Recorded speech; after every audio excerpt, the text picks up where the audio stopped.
Welcome back, everyone. I'm Billy, and this is the show where we talk about real money stuff, the things that actually affect your life, your wallet, and your future. Today, we are getting into something that I think is genuinely one of the most misunderstood topics in personal finance: good debt versus bad debt, how to use debt to build wealth, and how to stop letting it silently drain everything you're working for. I want to start by saying something that might surprise some of you. Some of the wealthiest, most financially successful people on the planet use debt every single day, deliberately, strategically, and the difference between someone who uses debt to get ahead versus someone who gets buried by it is not their income, it's not luck, it's not connections, it is pure understanding.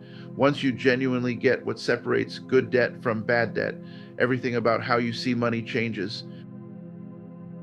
And that's exactly what we're unpacking today. All of it.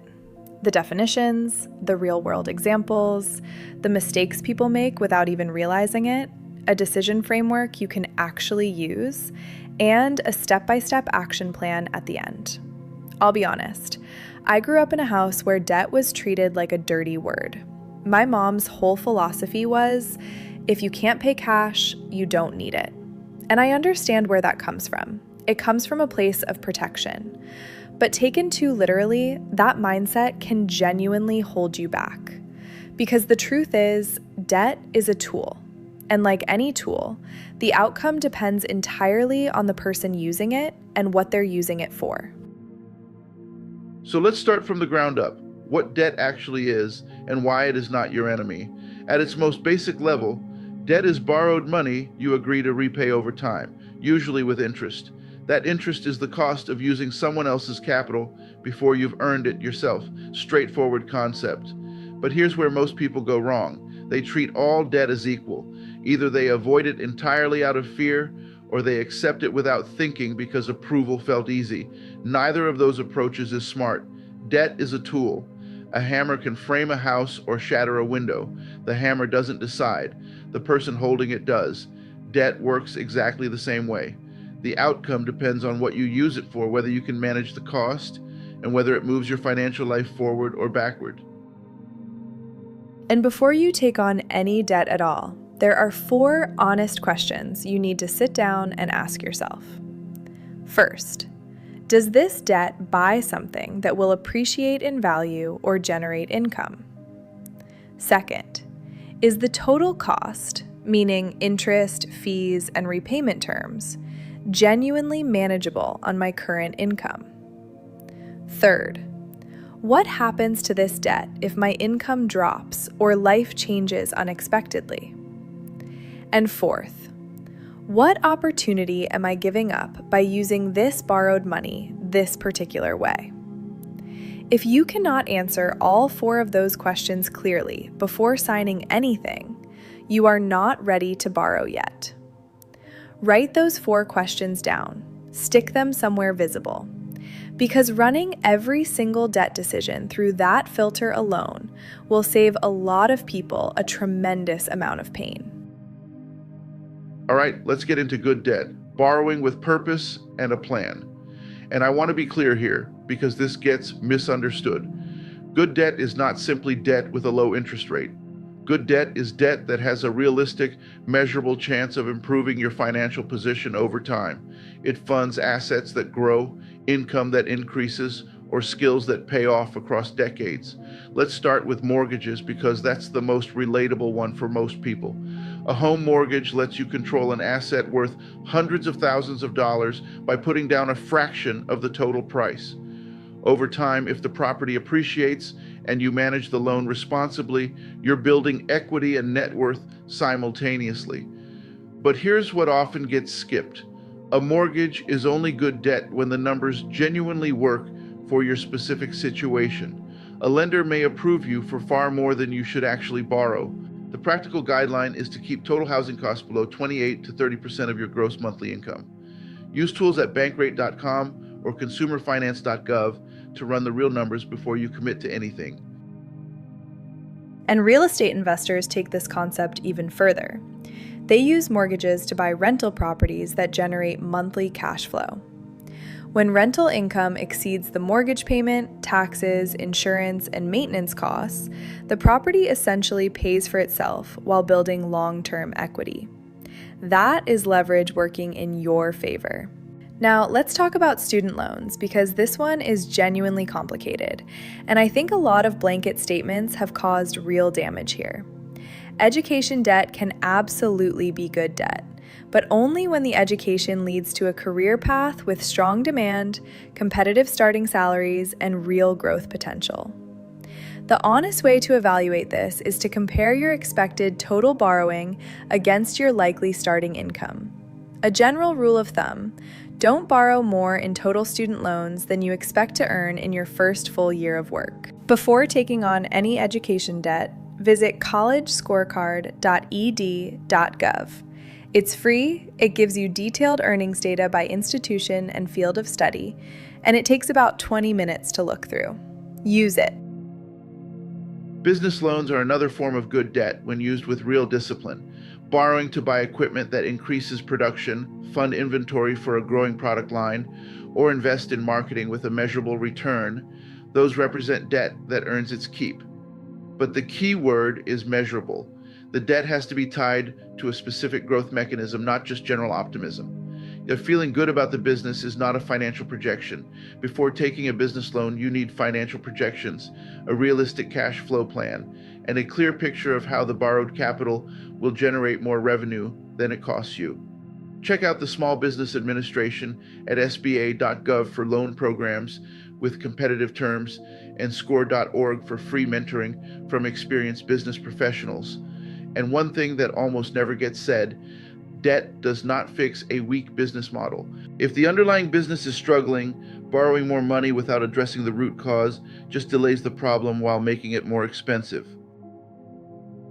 Okay, let's flip it. Bad debt. And I want to be honest here because some of this might hit close to home. It hit close to home for me at certain points. Bad debt funds consumption. It buys things that lose value while charging you interest on top of that loss. The result is you end up paying more than the item was ever worth, for something worth less every single month you hold it. Credit cards are probably the most common example, and I want to be fair here. Credit cards are not inherently bad. Used correctly, they offer rewards, purchase protection, and the ability to build credit. The problem is carrying a balance. Credit card interest rates often range from 20 to 30% annually. At that rate, a $5,000 balance making only minimum payments can take years to pay off and cost thousands in interest on top of what you already spent.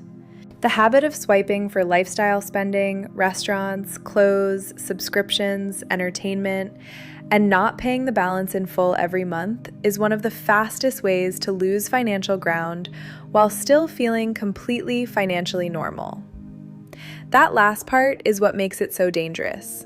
You feel fine. Life looks normal. But the balance is quietly growing in the background.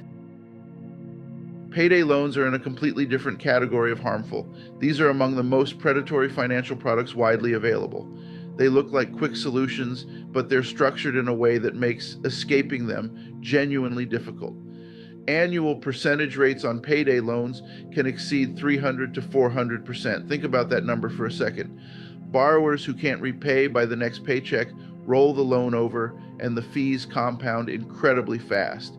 If you're ever in a situation where a payday loan feels like the only option, there are better alternatives. Credit unions often offer small emergency loans at far lower rates. Nonprofit community organizations found at cdfifund.gov exist specifically to help people in financial emergencies without trapping them. And then there's financing depreciating luxury items, borrowing to buy a luxury car, designer goods, high-end electronics, expensive furniture you can't afford outright. This is a reliable way to reduce your net worth over time. The item loses value the moment you acquire it, but the loan keeps costing you long after. This doesn't mean you can never enjoy your money or have nice things. It means there is a real calculable financial cost to financing lifestyle purchases that you should account for honestly before deciding. All right, let's give you something you can actually use starting today: the debt decision framework. And this is something you run through before every single loan decision, no exceptions. It takes about 30 minutes, but it can save years of financial pain, so it is absolutely worth it. Step 1. Define exactly what the debt is purchasing and why. Step 2. Estimate the realistic return, income increase, or asset appreciation over 5 to 10 years. Step 3. Calculate the full cost of the loan: total interest paid, fees, monthly obligation. Step 4. Stress test the payment. Can you still manage it if your income drops by 20 to 30%? Because life has a way of happening when you least expect it. Step 5. Compare at least 3 lenders using tools at nerdwallet.com or bankrate.com. Step 6. Verify the lender's credentials at nmlsconsumeraccess.org before signing a single thing. And Step 7. Only proceed if the benefit clearly outweighs the cost and the risk. 7 steps. Run every borrowing decision through all 7 of them every time. Now let's talk about what to do if you're already in bad debt, because I know some of you are sitting there thinking, okay, this is all great information, but I'm already in it. What do I actually do right now? And the good news is there is a clear, actionable path forward. Step 1 is to get clarity. List every single debt you hold: the balance, interest rate, minimum payment, due date, all of it in one place. Most people are vaguely stressed about their debt, but have never actually sat down with the real numbers. And here's something I genuinely believe: clarity reduces anxiety. When it's all vague and foggy in your head, your brain fills in the worst possible version. Getting the actual numbers down on paper is surprisingly calming, because now you're dealing with reality, not fear. Step 2. Stop adding to it. Cut up store cards, remove saved card details from online shopping sites, pause non-essential recurring charges. Step 3. Choose your payoff strategy. There are 2 main approaches. The avalanche method pays off the highest interest rate debt first, saves the most money mathematically. The snowball method pays the smallest balance first, gives you early wins and psychological momentum to keep going. Both work. The best one is the one you will actually stick to. Step 4. Negotiate with creditors. Call your lenders and ask directly about hardship programs, reduced interest rates, and modified payment plans. Many will work with you, and most borrowers never even ask. Step 5. Increase cash flow where possible. Extra income applied directly to debt principal can dramatically shorten repayment timelines. And Step 6. Seek professional help when you need it. The National Foundation for Credit Counseling at nfcc.org offers nonprofit debt counseling. HUD-approved housing counselors are available free at 1-800-569-4287. These are real resources staffed by real professionals, not sales pitches. There's a conversation that doesn't happen enough, and I want to make sure we cover it before we wrap up: leverage and risk. Because people here use debt to build wealth, and they want to go full throttle immediately. And leverage is genuinely powerful, but it amplifies in both directions. When you borrow to invest and the investment performs well, your returns are multiplied. When the investment underperforms or the income supporting the loan disappears, the debt remains.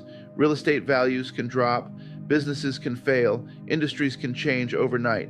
Before using debt strategically, make sure you have an emergency fund covering 3 to 6 months of essential expenses. That cushion is not a sign of being overly cautious. It is literally the foundation that keeps a temporary setback from becoming a permanent financial collapse. And never borrow to invest in something you don't genuinely understand, because complexity in financial products is very often exactly where the risk is hiding. All right, let's bring it all home with the full action plan. Because we've covered all of this conceptually, and now it's time to talk about what you actually do this week. Step 1. Know exactly where you stand. Write down every debt you have: lender name, balance, interest rate, minimum payment, due date. Then calculate your debt-to-income ratio by dividing your total monthly debt payments by your gross monthly income.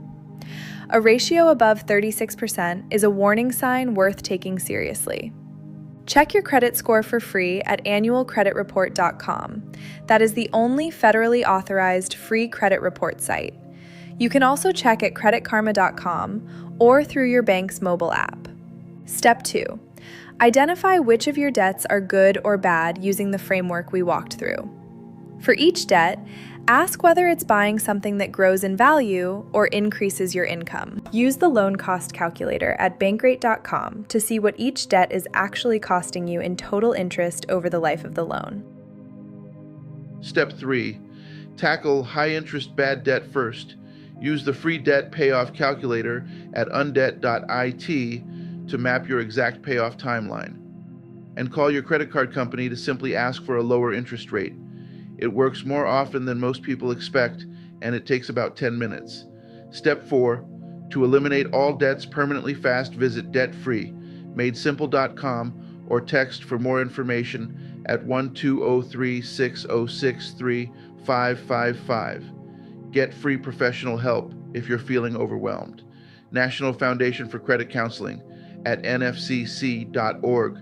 Phone number 1-8003-82227. HUD approved housing counselors at 1-8005-694-287. The Consumer Financial Protection Bureau at consumerfinance.gov. Step 5 for mortgage debt specifically. Contact your servicer about hardship programs, forbearance, or loan modification options. Check refinancing at bankrate.com or nerdwallet.com. And use the mortgage payoff calculator at mortgagecalculator.org to see what just one extra payment per year does to your total timeline and interest cost. Step 6 for student loans. Log into studentaid.gov to see all your loans in one consolidated place and apply for income-driven repayment if your payments are unmanageable. Step 7, build good debt strategically. Once bad debt is under control, educate yourself about real estate investing through biggerpockets.com, small business resources at sba.gov, and investment fundamentals at investor.gov. Steps 8, 9, and 10 are about protecting your progress going forward. Step 8, build and protect your credit score. Pay every bill on time, keep credit card utilization below 30% of your available limit, and avoid applying for multiple new credit accounts within a short period. Step 9, build your emergency fund before pursuing aggressive investment. 3 to 6 months of essential expenses in a high-yield savings account. Check rates at highyieldssavings.com. Step 10, get ongoing financial education. Read books, listen to podcasts like this one, follow reputable financial education platforms. The more you understand about how money works, the better every single financial decision you make becomes. And that is the full picture on good debt versus bad debt. The bottom line is this: debt is not your enemy and it is not your friend. It is a tool. And tools in the right hands, used with the right knowledge and the right plan, build things. They build businesses, they build equity, they build wealth, they build futures. The people who figure that out early move through life with a completely different financial trajectory than those who never do. So take the framework, run your current debts through it, make your list, pick up the phone, use the free resources we mentioned, and start moving. You do not have to solve everything this week. You just have to start. If you found today's conversation valuable, please hit like, share this episode, and help more people. We'd also love to hear from you. Drop a comment with topics you'd like us to cover next. Thank you so much for spending this time with us today. I'm Sarah, he's Billy, and we will see you in the next one. Attention, a life-changing career opportunity is here, and it can't wait. Agents and brokers are needed in all 50 states, and the best part? No license, no experience required. Every day, Americans struggle with nearly $40 trillion in debt. But you can be the solution. Imagine helping families break free. while unlocking the chance to earn $1,000 or more every single day. With our award-winning debt elimination program, you can earn $500 to $1,500 for every person you help. This is your moment to step into financial freedom and change lives. Don't wait. The future is calling. Will you answer?